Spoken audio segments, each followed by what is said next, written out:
tumekuja kukushuhudia ukilibeba jukumu kubwa la kuwa kiongozi wa shughuli za serikali, la kuwa waziri mkuu wa Jamhuri ya Muungano wa Tanzania.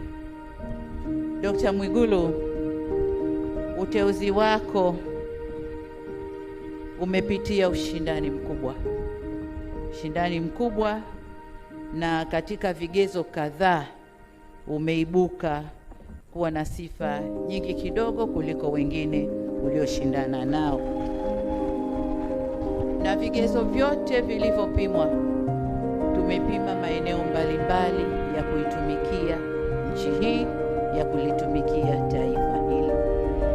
Kubwa zaidi ni wa kutumikia wananchi wa Jamhuri ya Muungano wa Tanzania. Narudia, wa Jamhuri ya Muungano